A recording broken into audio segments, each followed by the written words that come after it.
예레미야 6장 16절로 20절 한 절씩 우리 교독하도록 하겠습니다.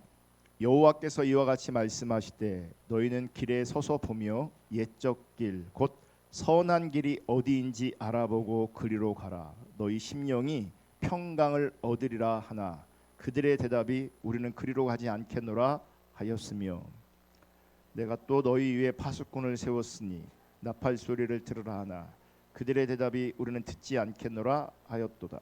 그러므로 너희 나라들아 들으라. 무리들아 그들이 당할 일을 알라. 땅이여 들으라. 내가 이 백성에게 재앙을 내리리니 이것이 그들의 생각의 결과라. 그들이 내 말을 듣지 않으며 내 율법을 거절하였습니다. 시바에서 유향과 먼 곳에서 향품을 내게로 가져오면 어찌함이냐. 나는 그들의 번제를 받지 아니하며 그들의 희생 제물을 달게 여기지 않노라. 아멘. 오늘은 거짓된 예배의 15번째 시간입니다.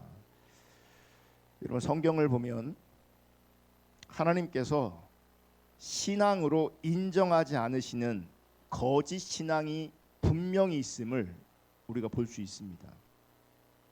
신앙인데 신앙으로 인정하지 않는 신앙이 분명히 존재한다는 거죠. 그리고 그 거짓 신앙의 흐름이 소수의 흐름이 아니라 주로 대세였다는 것도 발견할 수 있습니다. 그러니까 늘 거짓 신앙이었다는 거죠. 여러분 거짓 신앙은 신앙에 대한 왜곡된 이해를 말합니다. 신앙에 대한 왜곡된 이해. 요즘 보이스피싱 신종 사기 수법이 극성을 부리고 있습니다. 자주 저한테도 이렇게 카톡이 오고 문자가 옵니다. 아빠 지금 바빠? 이렇게 옵니다. 보이스피싱에 넘어가는 사람들은 당장은 자기가 속고 있다는 것을 모릅니다.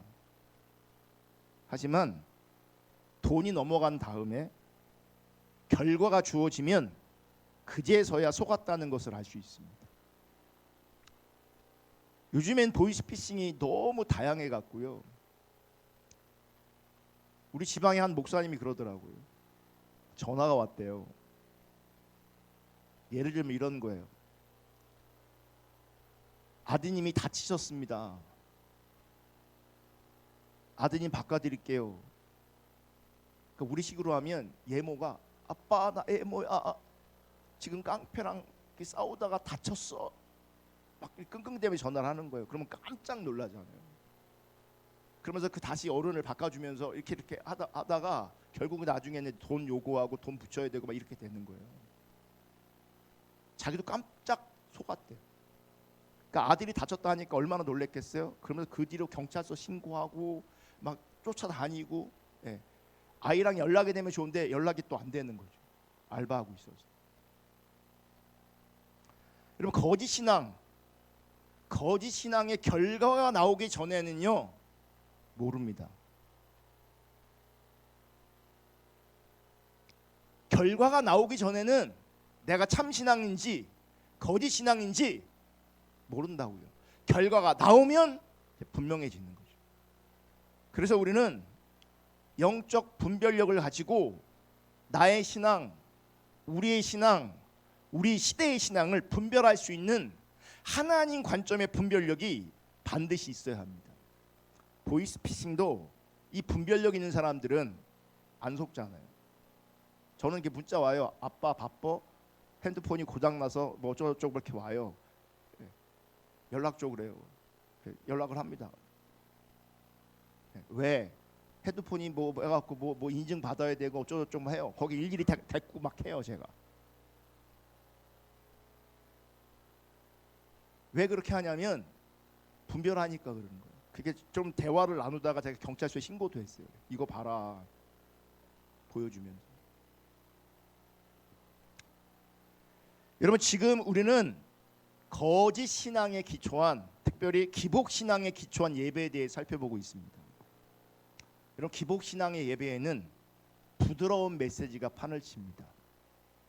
소위 은혜스러운 메시지가 판을 칩니다. 그래서 은혜롭다고 다 진짜가 아닙니다. 나를 채웠다고 다 진짜가 아닙니다. 내가 만족했다고 그게 다 진짜가 아닙니다. 하나님 앞에서는요, 하나님 앞에 통해야 진짜인 겁니다. 내 입장에서 아무리 은혜스럽고 부드러워도 만족해도 하나님 앞에 통하지 않는 신앙이라면 그거는 틀린 거죠. 기복신앙의 예배에는 이 부드러운 메시지가 판을 칩니다.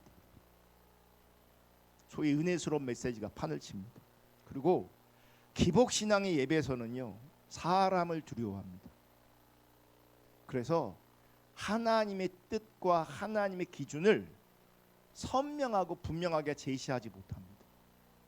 사람을 두려워하니까. 오늘은 계속해서 기복신앙의 기초인 예배에 대해서 좀 더 살펴볼 건데요. 여러분, 기복신앙에서는 조건 없는 섬김, 다시 말해서 진정한 섬김이 없습니다. 진정한 섬김. 여러분, 기복신앙의 예배에서도 보면 많은 종교적인 희생과 헌신이 가득한 것을 볼 수 있습니다. 희생, 헌신이 없는 게 아니고요, 가득하다고요. 예레미야 6장 20절 보면 시바에서 유향과 먼 곳에서 향품을 내게로 가져오면 어찌함이냐. 나는 그들의 번제를 받지 아니하며 그들의 희생 제물을 달게 여기지 않노라. 이 한 말씀만 보더라도 그들의 하나님을 향한 열정과 희생과 헌신이 얼마나 놀라웠는가를 확인할 수 있습니다. 시바, 아프리카예요. 에티오피아. 먼 곳이라는 건 인도라고 얘기하거든요. 그러니까 그거 먼 곳에서 값비싼 향품을 사다가 하나님께 번제로 드렸다고. 그 당시는 비행기도 없고 차도 없잖아요. 만약 직접 가지 않고 상인들을 통해서 그 지역에 있는 향품을 샀다 하더라도 그게 얼마나 비싸겠냐고. 그러니까 그들의 종교적인 헌신과 희생은 참으로 뛰어났습니다. 문제는 하나님은 그들의 예배를 전혀 받지 않으셨다는 겁니다. 그들의 헌신과 희생은 컸는데, 뛰어났는데, 탁월했는데 하나님은 그들의 예배를 안 받으셨다고. 우리는 자주 이사야 시대나 예레미야 시대나 또 예수님 시대의 종교 지도자들의 그 신앙을 자주 살펴봅니다. 예레미야 시대 거짓 신앙이 주류였습니다. 예레미야 시대 거짓 신앙이 주류였습니다. 예수님 사역하셨던 그 시대조차도 거짓 신앙이 주류였습니다. 그들 다 거짓 신앙에 빠져 있었어요. 그런데 이 세 시대에 모두 공통점이 있는데 그들은 다 많은 종교적인 희생이 있었다는 거예요. 많은 종교적인 헌신이 있었다는 겁니다. 오늘 본문만 하더라도요, 그들의 희생과 헌신은요, 누가 쉽게 따라할 수 있는 그런 게 아닙니다. 정말 탁월한 겁니다. 탁월한 희생과 헌신입니다. 그러니까 거짓 신앙, 이 거짓 신앙 체계의 예배에서도요, 종교적인 희생과 헌신은 얼마든지 가득합니다. 그래서 제가 종종 이런 얘기하거든요. 거짓 신앙도 이렇게 희생이 가득하고 헌신이 가득한데 이런 희생과 헌신이 없다. 이거는 가치도 없는 겁니다. 따져볼 가치도 없는 겁니다. 가짜들도 열심히 하는데, 정말 열심히 하는데 열심히 아예 없다. 이건 따져볼 필요도 없는 겁니다. 분별할 필요도 없는 겁니다. 여러분이 하나님을 향한 열심이 없다면, 하나님을 향한 열망이 없다면 하나님 관점의 분별력을 따지고 볼 필요도 없는 거예요. 그건 틀린 거고 잘못된 거예요. 열심히 해도 잘못되는데, 탁월하게 헌신하고 탁월하게 희생해도 잘못될 수 있는데, 문제는 이 기복신앙의 섬김에서 뭐가 문제냐? 조건적인 섬김이라는 거예요. 조건적인 섬김. 예레미야 2장 13절 읽어보게요. 2장 13절. 내 백성이 두 가지 악을 행하였나니 곧 그들이 생수의 근원되는 나를 버린 것과 스스로 웅덩이를 판 것인데 그것은 그 물을 가두지 못할 터진 웅덩이들이라. 예레미야 2장에서 분명히 말씀하고 있어요. 너희가 나를 버렸다. 하나님을 버렸어요. 하나님 버렸다고 분명히 말씀하고 있어요. 그런데 예레미야 6장을 보면 그들은 여전히 엄청난 희생과 헌신을 드리고 있어요. 하나님은 그들에게 말하고 있어요. 너희는 나를 버렸어 라고 말하고 있는데 그들은 여전히 큰 희생과 헌신을 드리고 있다고요. 왜 그럴까? 하나님은 그들을 버렸다고 말하는데 왜 그들은 여전히 큰 희생과 헌신을 하나님께 드리고 있을까? 첫 번째는요, 그들은 그들 자신이 하나님을 버렸다는 사실을 몰랐습니다. 몰랐어요. 이게 무슨 말이냐면 하나님을 버렸다고 하는 그 의미를 그들이 몰랐다는 거예요.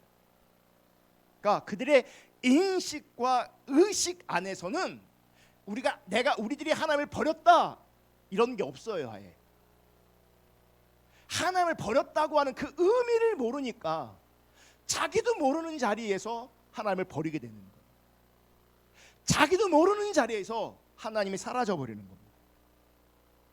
그래서 그들은 하나님을 버렸다, 하나님이 그들을 향해서 너희가 나를 버렸어 라고 말하지만 그들은 하나님을 버렸다고 하는 그 사실 자체를 인정할 수가 없어요. 왜냐하면 그들은 그들의 인식 속에서 하나님 버린 적이 없기 때문에 그래요. 그들은 하나님을 버린 적이 없기 때문에 여전히 예배하고 있고 여전히 하나님을 향해 희생하고 있고 헌신하고 있어요. 그러면 당연히 그들은요, 자기들이 드리는 그 예배를 하나님께서 기쁘시게 받으셨을 거라고 분명히 믿었을 거예요.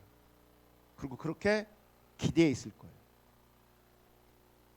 그렇다면 우리가 생각해 볼 게 뭐냐면 하나님 관점에서는 분명히 이들이 하나님을 떠나 있는 건데, 하나님을 떠나 있는 게 분명한데 그 자리에서 어떻게 그 엄청난 헌신과 희생이 가능했겠는가? 그러니까 본인들은 하나님을 떠나지 않았다고 생각할지 모르겠지만 실제는 하나님을 떠나 있는데 그 하나님을 떠난 그 자리에서 어떻게 이렇게 큰 희생과 헌신이 가능할 수 있는가? 한마디로 말해서 자기들이 원하는 바를 이루어 달라는 그 소망을 품고 그 대가로 하나님께 엄청난 희생과 헌신을 드렸던 거예요. 그러니까 하나님을 예배한 게 아니라 주가 뭔지 아세요? 자기가 원하는 바가 이루어지는 자기의 목적을 붙잡고 그것을 얻어내기 위해서 이렇게 큰 희생과 헌신을 하나님께 드리는 거예요. 여러분, 기복신앙에서는요, 모든 헌신과 희생은 자기 목적을 위한 겁니다. 즉 자기를 위한 겁니다. 자기 목적. 여러분, 하나님의 백성들이 기복신앙에 빠지면, 거짓신앙에 빠지면 항상 자기 목적을 위해 살아갑니다. 자기 목적. 우리 앞사람 옆사람 우리 악수하면서 인사하겠습니다. 잘 오셨습니다. 잘 들읍시다.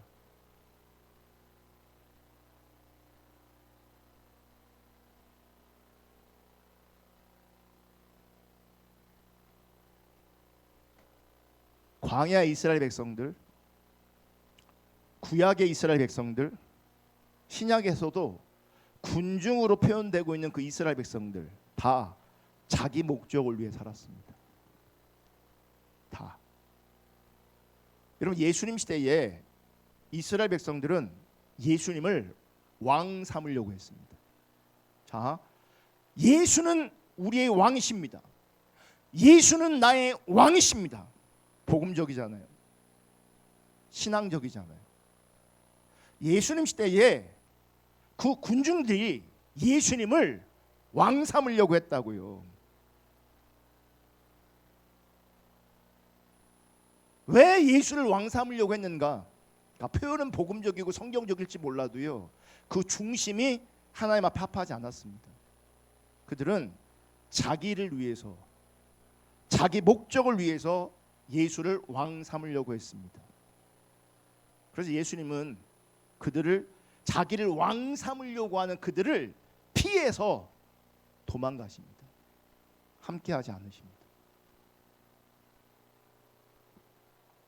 여러분, 이렇게 신앙생활이 자기 목적을 위해서라면 하나님은 어떻게 전락하냐면 자기 목적을 위한 수단으로 전락해버리는 겁니다. 수단으로. 그래서 그들은 하나님께 그 모든 희생과 헌신을 들이대 결국 자기 목적을 이루어 달라는 그 관점에서 희생을 드리고 헌신을 드리고 기도했던 거죠. 예배했던 거죠. 누구를 위해서? 나를 위해서. 이게 봐요, 예배는 원래 하나님을 위한 거거든요. 예배라는 말 자체가 하나님을 위한 거예요. 근데 하나님을 위하는 것 같지만 결과론적으로 자기를 위한 것이 된다면 그건 예배가 아닌 거예요. 그건 타락한 예배예요. 오늘 본문을 읽었던 예레미야 6장 16절 20절을 다시 읽을 겁니다. 16절. 여호와께서 이와 같이 말씀하시되 너희는 길에 서서 보며 옛적 길 곧 선한 길이 어디인지 알아보고 그리로 가라. 선한 길, 내가 애초에 제시했던 그 길, 그 하나님의 길, 그 나의 길을 알아보고 그리로 가라. 그래야 너희 심령이 평강을 얻으리라. 이게 절대적 진리입니다. 여러분, 하나님의 길을 가야 평강이 있습니다. 기억하십시오. 여러분들이 원하는 길을 가면 평강 없습니다. 나 평강 있는데요? 그거 가짜입니다. 왜냐하면 그 평강은 하나님이 주신 평강이 분명히 아닐 거거든요. 가짜라니까요. 가짜 신앙이 있다면 분명히 가짜 평안도 있는 거고 가짜 행복도 있는 거예요. 이게 언제 결정나냐? 언제 끝나냐? 마지막에 하나님 앞에서, 아까 보이스피싱 얘기하면서 속고 있을 때는 모른다고요. 사기를 당할 때는 모른다고요. 결과가 나오면 가짜였구나, 의미 없는 거였구나, 소용없는 거였구나, 쓸데없는 거였구나, 헛된 거였구나, 끝에 가면 분명하게 드러나게 돼 있어요. 여러분, 하나님의 길을 가야 거기에 진정한 하나님 관점의 평강이 우리 가운데 함께 한다고요. 근데 하나님의 길이 아니면 거긴 진정한 평강이 없다고요. 나 편한데요? 그 평강 아니라고요. 그 가짜라고요. 결국 의미 없어지는 거라고요. 결국 헛된 거라고요. 결국 무너지는 거라고요.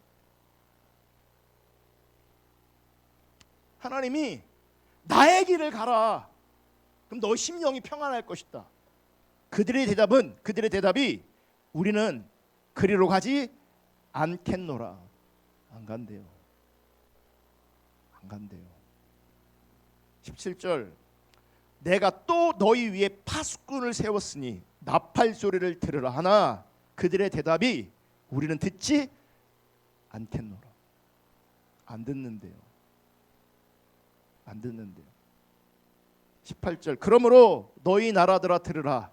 무리들아 그들이 당한 일을 알라. 땅이여 들으라. 내가 이 백성에게 재앙을 내리리니 이것이 그들의 생각의 결과라. 그들이 내 말을 듣지 아니하며 내 율법을 거절하였습니다. 그러니까 하나님의 관계가 지금 심각하게 문제가 있잖아요. 그러면 20절에 뭐라고 말해요? 시바에서 유황과 먼 곳에서 향품을 내게 가져오면 어찌함이냐. 여전히 그들은 큰 희생과 큰 헌신을 하고 있어요. 주의 길을 가려고 하지 않으면서, 주의 말씀 들으려고 하지 않으면서 여전히 큰 희생과 큰 헌신을 하고 있다고요. 말씀을 보시면 분명히 여러분 아셔야 되는데 지금 유다 백성들 모두는 하나님의 길로 행하는 것에는 관심조차도 없어요. 하나님의 길이 뭐냐? 하나님의 길로 행하는 것이 뭐냐? 여긴 관심도 없다고. 하나님의 길을 알아.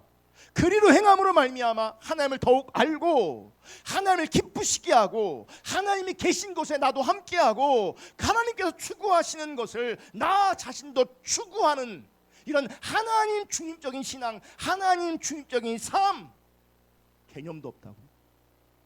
자기를 위해서 신앙생활하는 거예요. 그래서 그들의 관심이 어디에 있냐면 오직 종교적인 의식과 희생에 있어요. 왜 종교적 의식과 희생에 있냐면 그것을 통해서 자기가 원하는 바를 하나님을 통해서 이루고 싶은 거예요. 그래서 기도도 많이 하고 헌신도 많이 하고 희생도 많이 하는 겁니다. 왜요? 하나님 내 기도를 들어주시고 내 목적을 성취시켜 주시고 복 주시고 형통하게 하시고 성장하게 하실 것을 기대하는 거예요. 근데 그렇게 주님께 나오는 것을, 하나님께 나오는 것을, 그렇게 기도하고 희생하고 헌신하는 것을 하나님은 무거운 짐이다, 그것을 지는데 내가 피곤하다, 이렇게 말씀하시는 거예요. 이사야 1장 14절. 내 마음이 너희의 월삭과 정한 절기를 싫어하나니 그것이 내게 무거운 짐이라 내가 지기에 곤비하였느니라. 자기 목적을 위해서 희생하고 예배하고 헌신하고 기도하는 것, 그건 주님을 힘들게 하는 거예요. 주님을 부담스럽게 하는 거예요. 주님을 피곤하게 하는 거예요. 언젠가 아는 지인에게 전화가 왔습니다. 정말 오래간만에, 몇 달이 아니라 몇 년 만에 뜬금없이 전화가 온 거예요. 반가운 마음에 전화를 받고 인사를 하고 안부를 전했습니다. 그랬더니 저에게 언제 시간이 있냐, 언제 시간이 나냐, 시간을 물어봅니다. 그러면서 그분은 수도권에 계신데 대전에 오겠다는 거예요. 만나자는 거예요. 식사 한번 하자는 거예요. 저도 그래서 반가운 마음에 흔쾌히 동의했어요. 약속한 날 저에게 어디로 오라고 그러더라고요. 그래서 갔어요. 갔더니 휴대폰 다단계 회사였어요. 결국 저한테 요구하는 게 뭐냐면 밥 사주면서 그 휴대폰 하나 개통해 달라는 겁니다. 반가운 마음이 싹 사라졌습니다. 휴대폰 사라고 하는, 개통해 달라고 하는 그 권유가 제게는 무거운 짐이 돼버렸습니다. 그때 밥값을 제가 계산하고 휴대폰은 안 샀습니다. 한참 후에 그분에게 또 전화가 왔습니다. 또 만나자입니다. 밥 먹자입니다. 이제는 그분이 제게 전화 오는 것이 부담스럽고 제게 밥 한 번 먹자고 하는 것이 부담이 되는 거죠. 무거운 짐이 되는 거예요. 그래서 안 받을 수 없잖아요. 한번 만나재요. 밥 한 번 또 먹재요. 제가 거절할 수 없어서 약속을 또 잡았어요. 온다는데 어떻게 오지 말라고 할 수 없잖아요. 그날 오셨어요. 오셔서는 금융 다단계를 제게 소개했어요. 요즘 교회들 얼마나 힘드냐, 교회 안에도 성도들 얼마나 힘든 사람 있냐, 힘든 사람끼리 모아서 이거 하자, 이거 너무 좋다. 매달 몇백만 원씩 들어온대. 목사님 힘들지 않냐, 이거 하면 몇백만 원씩 들어온다. 제가 분명하고 단호하게 얘기했어요. 저는 안 힘듭니다. 저는 어렵지 않습니다. 안 힘들고 어렵지 않다니까 어렵지 않으면 안 해도 된대요. 여러분도 아마 이런 경우 많을 겁니다. 누군가 밥 사주면서 밥 다 먹고 난 다음에 뭐 꺼냅니다. 이거 사달라고. 밥 다 먹은 다음에 보험 하나 들어달라고 합니다. 그럼 부담스럽죠. 여러분, 이런 식의 식사 대접은 섬김이 아닙니다. 이런 식의 식사 대접은 대접도 사랑도 아니죠. 여러분, 기복신앙에 기초한 예배는 항상 이런 식인 겁니다. 이런 식. 왜 헌신하냐, 왜 희생하냐, 왜 예배하냐, 결국은 자기를 위해서, 자기 목적을 이루기 위해서 겁니다. 여러분은 아닐지 모르겠지만 우리 시대에 아직도 많은 사람들이 그들의 예배를 통해서, 그들의 헌금을 통해서, 그들의 봉사와 그들의 헌신을 통해서 결국은 자기 목적을 위한 수단으로 삼는 거죠. 예배를, 헌금을, 봉사를, 헌신을. 여러분, 기도만 하더라도요, 오늘날 하나님의 백성들의 기도가 참 많이 타락했습니다. 그들은 하나님께 자기들의 문제를 해결해 주시고 자기들에게 필요한 것을 채워주시고 자기들이 원하는 것을 들어주시고 자기들의 목적과 목표를 이루어주도록 구하는 것 외에는 아무런 관심이 없습니다. 그래서 그들은 자신의 목적과 목표를 이루기 위해서는 때로는 밤낮으로 간절히 기도하기도 하고 새벽마다 기도하고 또 때로는 철회하면서 기도하고 때로는 금식하면서도 기도합니다. 그러니까 자기의 원함에는 동력이 있어요. 자기 목적에는 동력이 생겨요. 그래서 기도도 많이 하고 금식도 하고 철야 기도도 하고 작정 기도도 하고 막 그러는 겁니다. 그러면서 그들은 하나님 나라의 관심사나 하나님의 의중이나 하나님의 길에 대해서는 관심조차도 없습니다. 이게 타락한 기도고요. 이게 기복신앙에 기초한 기도가 되는 거죠. 그래서 이렇게 하나님의 백성들이 거짓신앙의 기복신앙에 빠지면 하나님의 백성들이 그 모든 종교적인 헌신과 희생을 하나님께 드리되 결국은 자기 목적을 위해서 그렇게 하는 겁니다. 마치 어떤 영향력 있는 사람이 있으면 그 사람에게 뇌물을 줘서 자기가 원하는 바를 성취하려고 노력하는 것과 똑같은 겁니다. 그래서 하나님의 마음을 돌이켜서 내가 원하는 바를 얻어내려고 하는 거죠. 내가 원하는 바를 얻어내기 위해서 우리는 예배라는 뇌물을 드리고 기도라는 뇌물을 드리고 헌신이라는 뇌물을 드리는 거예요. 이렇게 여러분 자기 희생과 헌신을 통해 하나님의 은혜를 얻어내려고 하는 것은 정확하게 율법주의 가치관이거든요. 그러니까 기복신앙과 율법주의는 밀접하게 결탁되어 있어요. 누구를 위해서? 나를 위해서, 자기를 위해서.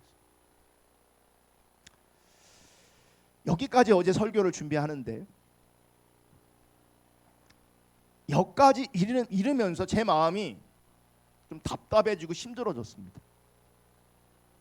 설교를 준비하다가 우리의 현실이 비춰져서 눈물이 나기도 했습니다. 뭔가 제 마음 안에, 제 감정 안에 비통함이 올라오기도 하고 뭔가 설명되지 않는 감정이 올라오기도 하고 눈물이 나기도 하고 그랬어요. 저를 곰곰이 봤어요. 왜 이럴까? 여기까지 설교를 준비하다가 뭔가 복잡한 마음이, 비통한 마음이 올라오면서 눈물도 나고 좀 복잡했어요. 그러면서 지금 제가 하고 있는 이 설교가 우리 현실에 맞지 않을 수도 있다는 생각을 하게 됐어요. 그러니까 심 빠지는 이유, 비통한 이유가 조금씩 비춰지기 시작했어요. 뭐냐면 우리의 현실과 안 맞는 거예요. 우리 현실과. 잘 들으셔야 돼요.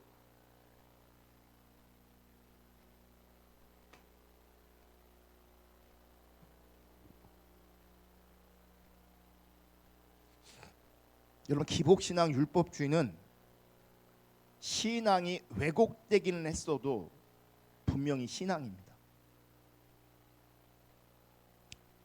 분명히 신앙입니다. 신앙의 성격을 갖고 있습니다. 신앙이 왜곡되어 있기 때문에 우리는 거짓 신앙이라고 부르고 거짓 신앙체계라고 부릅니다. 거짓이에요. 그런데 신앙의 성격을 가지고 있다고요. 거짓인데. 거짓 신앙이지만 그래서 하나님을 신으로 인정하고 있어요.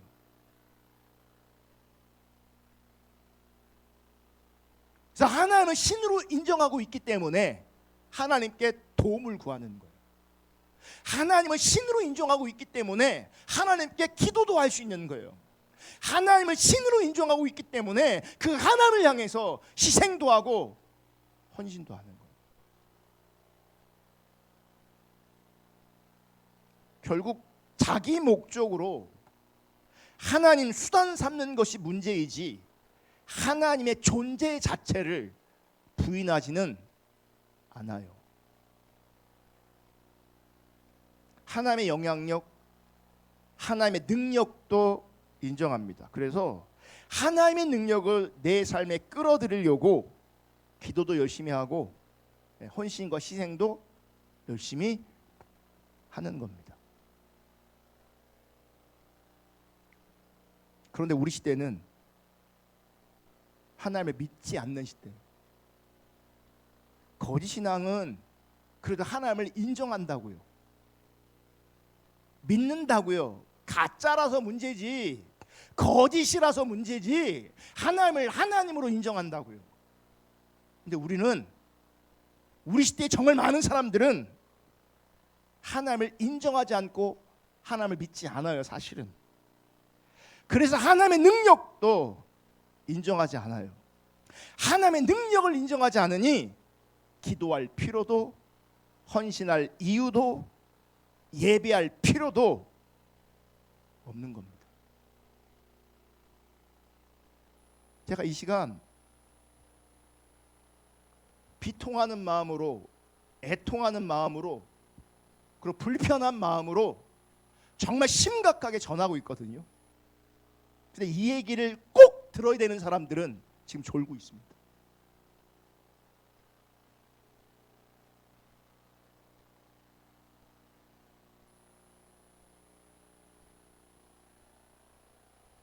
하나님 안 믿는 거예요. 하나님 안 믿으니 예배할 필요도 없는 거예요. 기도할 필요도 없는 거예요. 헌신할 이유도 없는 거예요. 그래서 그들은 자기 목적을 위해서 하나님을 수단 삼는 것이 아니라 자기 목적을 위해서 자기 개발하고 자기 목적을 위해서 세상을 의지합니다. 세상의 진을 다 빼놓고 이 자리에 옵니다. 이 자리에서는 예배할 기운이 없습니다. 집중할 기운이 없습니다.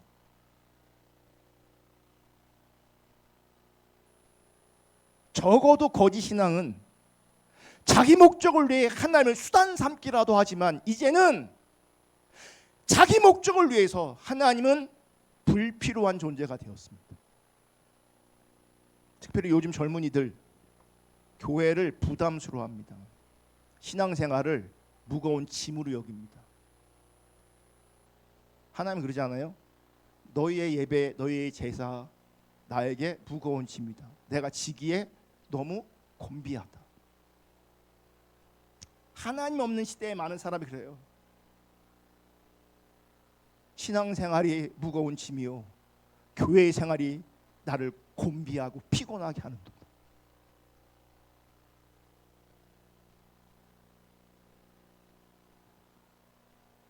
그래서 교회가 불편하고 신앙이 불편합니다.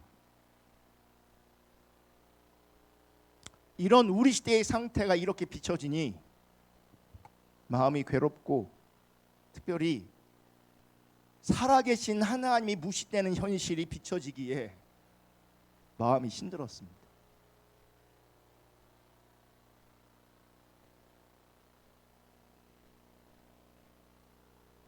제가 옛날에 봤던 영화가 있거든요.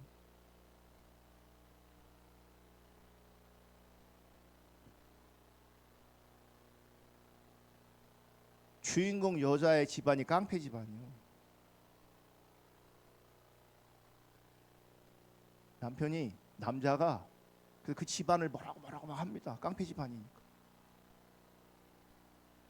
그럴 때 그 여자가 그럽니다. 그래도 내 부모라고. 알지만, 내 부모가 깡패인 걸 알지만 내 부모라고. 하나님이 무시되는 현실, 제 마음이 참 힘듭니다.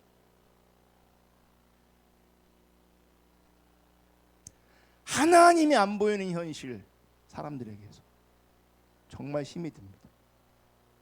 하나님 없이도 충분히 잘 살 수 있다는 그 교만, 하나님 없이도 행복할 수 있다는 그 어리석음, 그래서 하나님 말고 세상을 선택하는 그 영적 간음, 참 힘이 듭니다.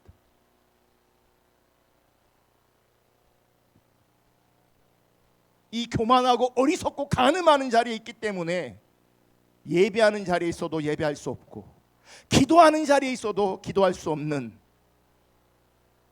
참으로 심각한 영적 상태에 있는 우리 시대를 보는 겁니다.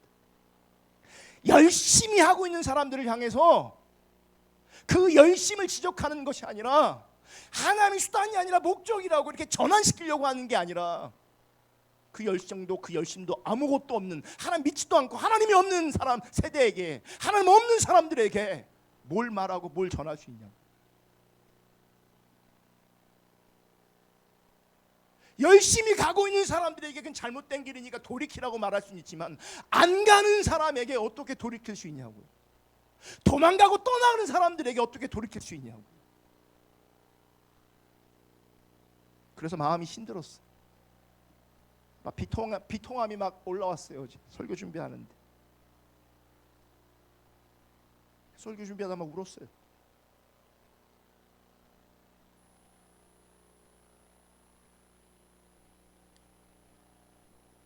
여러분, 이런 심각한 상황에 있는 사람들, 또 기복신앙에 빠져있는 사람들의 특징이 있어요. 그들은 하나님의 그 크신 사랑을 전혀 알지 못합니다. 하나님의 은혜를 알지 못합니다. 그래서 대안이 없어요. 하나님의 은혜를 모르면 사실 우리 입장에서는 대안이 없어요. 거짓 신앙의 특징, 하나님 없는 사람들의 특징, 하나님의 은혜를 몰라요. 여러분, 제가 목회하면서 결코 쉽지 않은 삶을 살았어요. 사실 제 안에 우리 아내에게, 우리 자녀들에게 늘 미안한 마음이 있어요.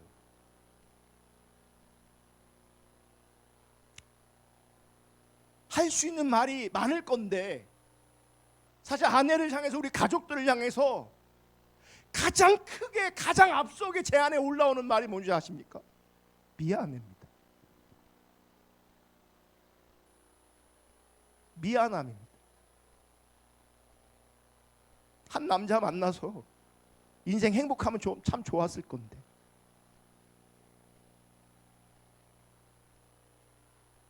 좋은 아빠 만나서 인생이 피면 좀 인생 편하게 살 수도 있었을 건데, 참 쉽지 않은 마음들을 가지고 내 인생 살아온 시간들이 꽤 많아요. 지금도 마찬가지고.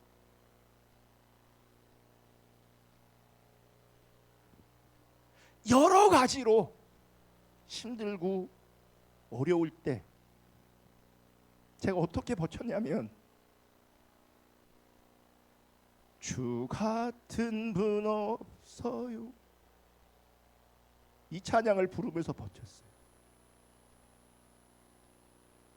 가족들을 향해서 미안한 마음이 크지만, 얼굴을 들 수 없지만, 그래 주님 붙잡고 살았다.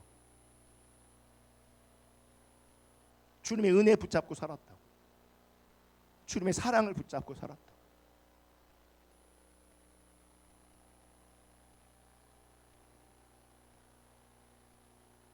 여러분, 주님의 은혜를 붙잡으면 아무리 힘들고 고단해도 오늘 살아낼 수 있어요.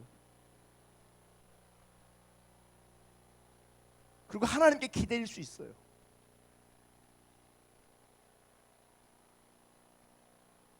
답답한 현실이지만 하나님 앞에 엎드리면 숨을 쉴 수 있었어요. 주 같은 분이 없다고. 주 같은 분이 없다. 당신이 나의 전부라고. 당신의 은혜와 사랑이 크다고. 내가 비록 인간답게 못 살지만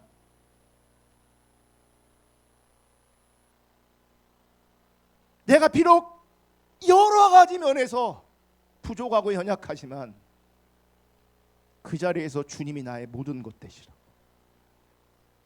주 같은 분이 없다고. 은혜를 기억하는 것. 주님 그 사랑을 기억하는 것. 거짓 신앙의 특징, 하나님 없는 사람의 특징, 그 은혜가 없어요. 그 은혜가 무엇인지를 몰라요.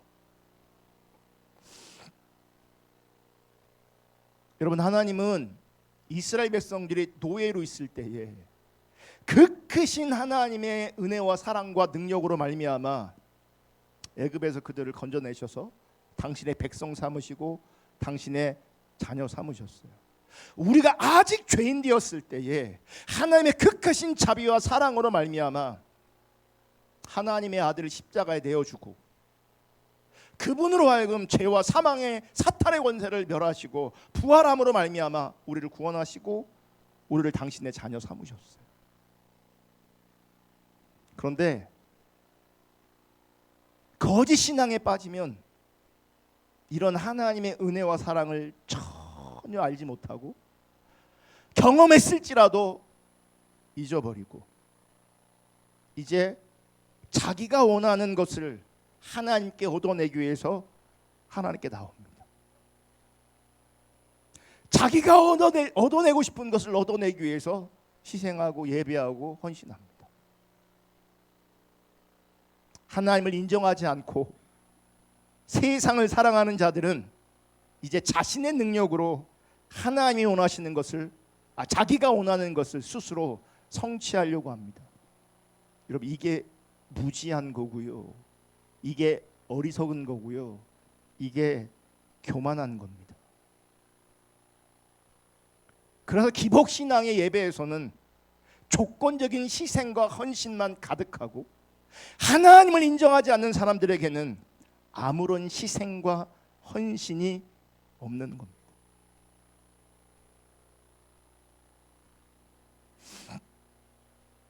오늘 설교를 여기서 마치려고 하는데 여러분, 하나님은 살아계십니다. 하나님 살아계십니다. 이 땅의 모든 인간들이 하나님 없다고 말할 수 있지만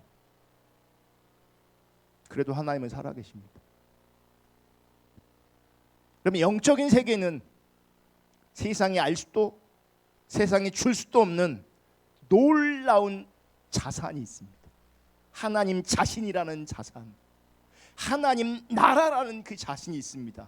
영적인 세계에서는 은혜와 사랑이라는 놀라운 자산이 있습니다. 눈에 보이지 않는 놀라운 자산이 있다고요. 왜요? 하나님 살아계시기 때문에.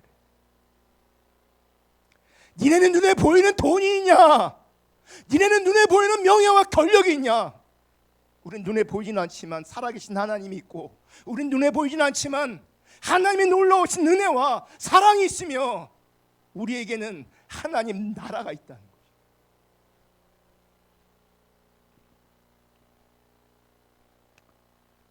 그럼 남자들은 특별한 경우가 아니라면 군대에 갑니다. 일반적으로 대부분은 육군을 가죠. 그런데 이런 사람들이 있어요. 해병대를 지원하는 친구들이 있어요. 해병대에서 오라고 하는 게 아니고요, 자기들이 지원하는 거예요. 자, 해병대가 육군보다 더 편해서 지원하는가? 뭘 더 많이 줘서 해병대를 지원하는가? 반대죠. 해병대는 육군보다 훨씬 힘듭니다. 훨씬 힘듭니다. 훨씬 힘든 것을 알면서도 왜 어떤 사람들은 그 해병대를 갈까요? 사실 이런 얘기할 땐 내가 해병대 가고 이런 얘기하면 좋은데, 편한 길이 있는데, 덜 힘든 길도 있는데 왜 더 힘든 해병대를 가냐고요. 해병대의 경험이 자신의 인생에서 큰 자산이 될 거라는 확신이 있기 때문에 그 확신을 기대하고 어떤 이들은 더 힘든, 더 어려운 해병대를 지원하는 거예요. 여러분, 어찌 보면 우리는 참 신앙으로 자원 입대한 겁니다. 여러분, 어쩌면 우리는 좁은 길로 자원 입대한 겁니다. 그래서 우리의 인생이, 우리의 신앙이 어떤 이들보다 더 힘들고 더 고단할 수도 있습니다. 하지만 참 신앙을 통해서 하나님 그분을 알고 하나님 그분을 사랑하고 하나님 나라를 얻을 수 있습니다. 이 영적 자산을 얻을 수 있다고요. 편한 세상, 육적인 만족을 구하지 않기를 주님의 이름으로 축복합니다. 여러분이 추구하는 그 편한 것, 여러분이 추구하는 그 육적인 만족은 언젠가는 무너지게 돼 있습니다. 반드시 무너지게 돼 있습니다. 그 편한 거 말고, 육신적이고 세상적인 만족 말고, 그래서 하나님 그분을 구하고 하나님의 뜻을 구하고 하나님 나라를 구할 수 있는 참 신앙으로 정말 전환될 수 있기를 주님의 이름으로 축복합니다. 혹시 우리 안에 남아있는 기복신앙이 있다면 앞으로도 살펴보겠지만 그 기복신앙에서 벗어나, 그 거짓신앙에서 벗어나 참신앙으로 전환될 수 있기를 주님의 이름으로 축복합니다. 하나님 없는 인생들에게 부탁합니다. 하나님 살아계십니다. 하나님 그분을 여러분의 구세주와 구주로 영접할 수 있기를 주님의 이름으로 축복합니다. 하나님 그분으로 말미암아 그분께서 원하신 그 길로 자원 입대할 수 있기를 주님의 이름으로 축복합니다. 그래야 그곳에 평강이 있습니다. 찬양하고 기도하겠습니다. 세 번째 불렀던 찬양,